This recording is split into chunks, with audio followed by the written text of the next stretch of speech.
एक बार फिर हम एक नए चैप्टर के साथ, आपने पीछे वाली सभी वीडियो देखी होंगी, नहीं देखी हैं तो प्लीज वन टाइम आप जरूर देखें, है ना। सो आज हमारा टॉपिक है कैश बुक। जी हाँ, कैश बुक अकाउंट में टॉपिक है, बहुत प्यारा टॉपिक है। कैश बुक में हम क्या रिकॉर्ड करते हैं, देखिए आप अपने आप भी देख सकते हैं, इसे नाम से पता चला है कैश बुक, मतलब एक ऐसी बुक जिसमें कैश के बारे में लिखा है ना। सो फर्स्ट ऑफ ऑल इससे कुछ फीचर्स पढ़ लेते हैं। कैश बुक की फीचर्स भी हैं। It record all cash transactions. ये आप इसके स्क्रीनशॉट ले लें, जिससे कि अगर हम कुछ बोर्ड पे लिखें तो आपको प्रॉब्लम ना, है ना। ले लिया स्क्रीनशॉट। सो स्टार्ट करते हैं। कैश बुक हमारा it record all cash transaction, इसमें केवल कैश ट्रांजेक्शन को रिकॉर्ड किया जाता है।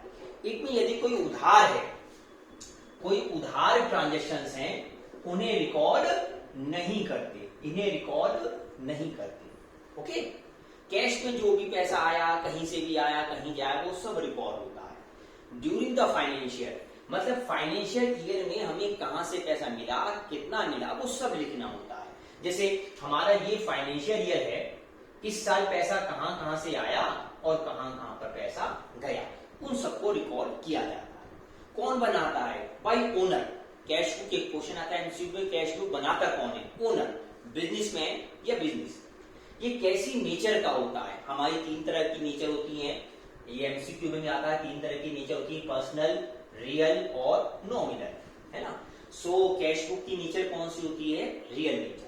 ये किस पर बेस्ड होता है? बेस्ड होता है बेटा कैश बेसिस सिस्टम पर। आपको पता ही होगा अकाउंट में दो तरह के सिस्टम होते हैं, कैश बेसिस और एक्रूअल बेसिस। पर कैश बुक किस पर बेस्ड होती है? कैश बेसिस पे, एक्रूअल बेसिस पर नहीं। फिर इस फीचर्स के बाद हम बेटा आते हैं कुछ टाइप पर। कितने टाइप की होती है कैश बुक? तीन टाइप की होती है, सिंगल, डबल और थ्री कॉलम। थ्री को ट्रिपल कॉलम भी कह सकते हैं। अंतर क्या है बेटा? सिंगल कॉलम में एक ही कॉलम होता है, कैश का कॉलम। डबल कॉलम में दो कॉलम होते हैं, कैश और बैंक के बेटा। और थ्री में ऑब्वियसली नाम से पता चल रहा है तीन कॉलम हो जाएंगे। बिल्कुल सही बेटा, कैश, बैंक और डिस्काउंट कॉलम। हमारे 11th क्लास में, अगर आपने 11th क्लास में पढ़ रहे हैं तो बेटा 11th क्लास में केवल ये दो हैं, और जो आगे सीए और सीएस या और प्रोफेशनल एग्जामिनेशंस हैं वहां पे ये भी ऐड किया। सो 11th क्लास वाले ध्यान दिए, अगर उनसे पूछा जाए टाइप्स ऑफ कैश बुक तो आपको दो आंसर लिखना है, लेकिन अगर प्रोफेशनल में पूछा जाए तो बेटा आपको कितने देने हैं? 3। अब इसके फॉर्मेट पे आ गए बेटा। फॉर्मेट कैसा होता है? कैश बुक के फॉर्मेट में दो साइड होती हैं। अभी हम क्वेश्चन करेंगे बेटा। दो साइड होती हैं जिसमें बोलते हैं डेबिट और एक क्रेडिट साइड। और इसमें कितने कॉलम होते हैं बेटा? 8 कॉलम। याद करने का तरीका है, दो साइड है, 4 एक तरफ, 4 एक तरफ, 4 और 4 मिलके कितने हो गए? 8। सो अगर आप नोटिस करें, ओनली कैश में कितने कॉलम होंगे? 8 बेटा, क्योंकि एक ही कॉलम, मतलब एक कैश से आना जाना रिकॉर्ड करना है। अगर हम दो की कॉलम बात करें तो इसमें दो कॉलम और हो जाएंगे, तो टोटल कॉलम कितने हो जाएंगे बेटा? इसमें 10 कॉलम। और 3 कॉलम हुए, एक कॉलम और इंक्रीज हो गया डिस्काउंट का, तो टोटल कितनी कॉलम हो गए? 12 कॉलम। ये सारे टॉपिक बेटा एमसीक्यू में भी काम आते हैं, इसलिए आप इसे ध्यान से स्क्रीनशॉट लेके आराम से करें। अब इस पे हम क्वेश्चन डिस्कस करेंगे। क्वेश्चन क्लियर हो गया होगा। सो क्वेश्चन देखते हैं इसके बेटा। सो हम बेटा कैश बुक का फॉर्मेट देखते हैं। जैसे पीछे हमने देखा अब तक कैश बुक के फीचर्स, टाइप्स, और now is the format. First of लिखते हैं कैश बुक में इन दी बुक्स ऑफ, जो भी ओनर है, ओनर राम है तो बेटा राम का बना देंगे, जो भी ओनर का नाम है उसका नाम बना के रहे हैं कैश बुक। कौन से मंथ की? For the month of January.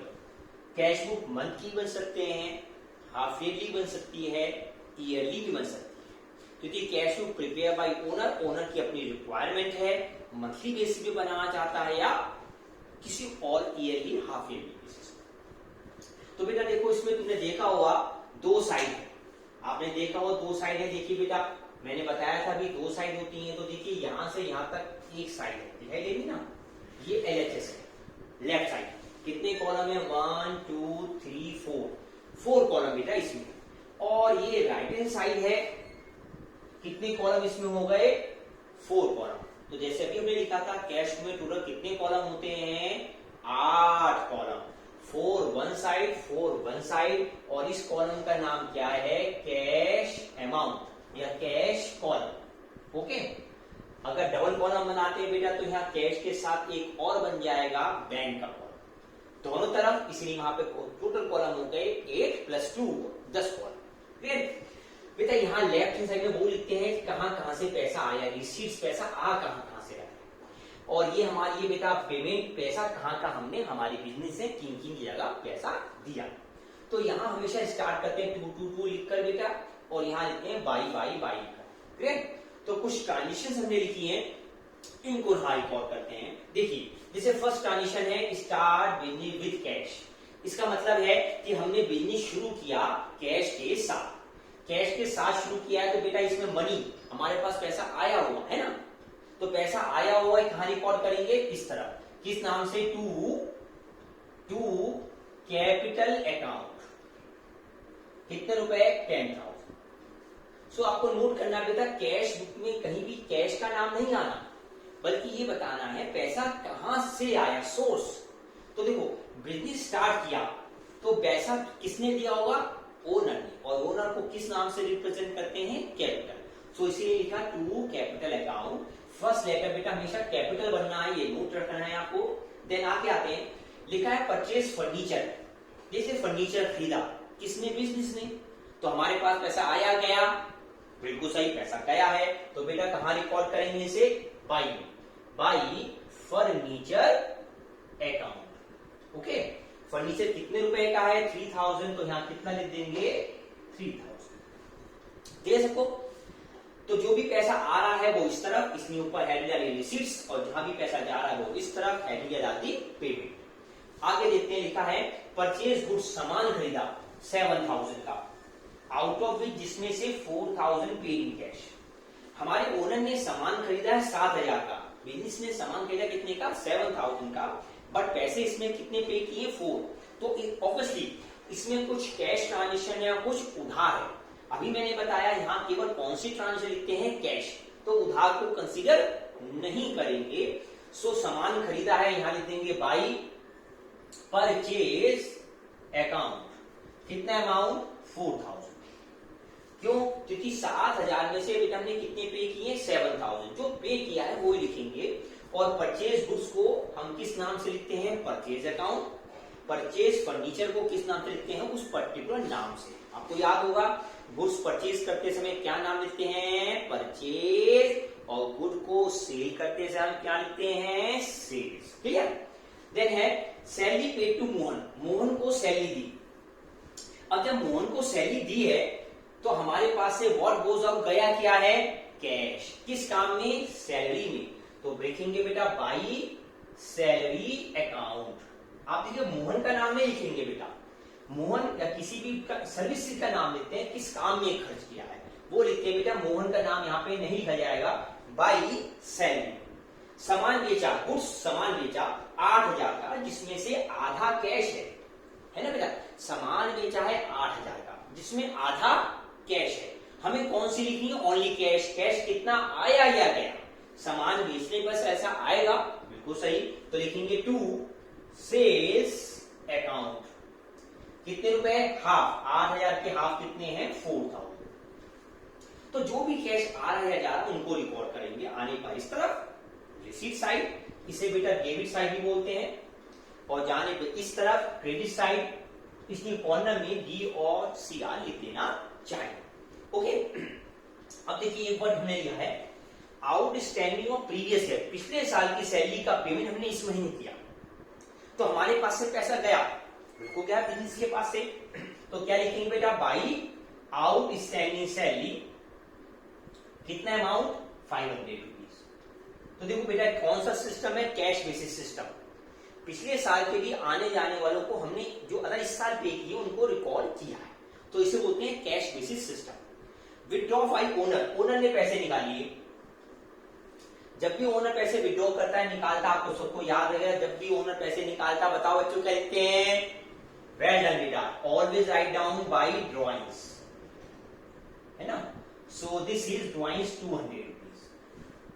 तो बेटा देखो, आपने देखा जो भी पैसा कहां से भी आया उन्होंने किया है रिसीट साइड, और जहां भी पैसा गया उसे हमने कहा लिखा बेटा पेमेंट साइड। इसे हम रिसीट्स को कई बार पर्टिकुलर भी लिख देते हैं बस, और यहां पर भी पेमेंट की बजाय पर्टिकुलर ही लिखा जा सकता है।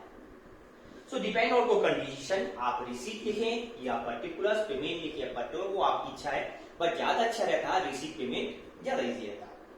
Now it's to be closed, अब इस क्लोज भी करना होता, तो ध्यान रखना क्लोज करते समय बेटा हम लिखते हैं बाई बैलेंस सीडी। सीडी का मतलब क्या है बेटा?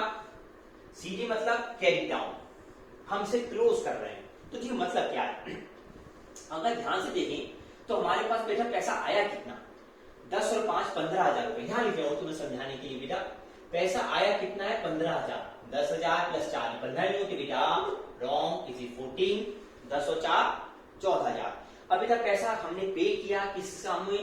मनी हमारे पास से पे हुआ है 3 + 4 7 8, ये आ रहा है 8700, क्लियर?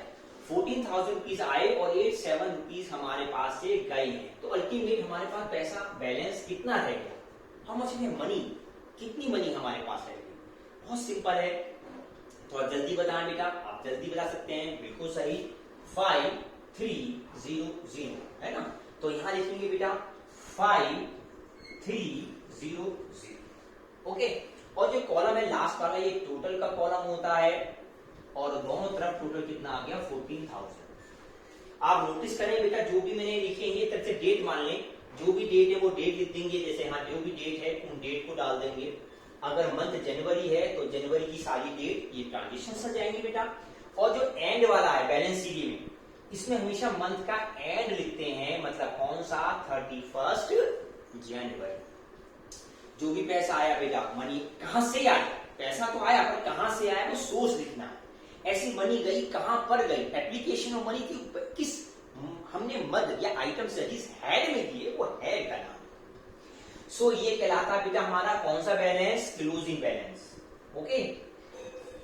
यही क्लोजिंग बैलेंस नेक्स्ट मंथ का बन जाएगा ओपनिंग बैलेंस। तो हमें एग्जाम में ये भी लिख के आना है, टू बैलेंस बीडी 5300, और अगले मंथ की डेट 1 फरवरी। एग्जाम में लिखना कंपलसरी है बेटा, ये ध्यान रखना है। ये लाइन थोड़ी सी आगे इंक्रीज कर देते हैं, और नोटिस करना ये लाइन बंद नहीं होती।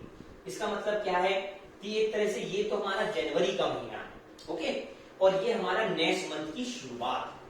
सो आपको ये पता होना चाहिए कि हर मंथ, क्योंकि हमने ऑन मंथली बेसिस लिखा है तो हमें मंथ को कैरी और ये कहलाता है closing balance at the end of the month, it closing balance ये कहलाता है एट द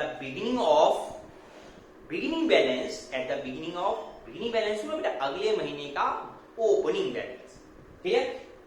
सो बहुत अच्छा एंजॉय किया हमने, कैश बुक को ध्यान से देखा, रीड किया कैश बुक को, सही है। आप आराम से किए, एंजॉय कीजिए, सही। Good day, good luck.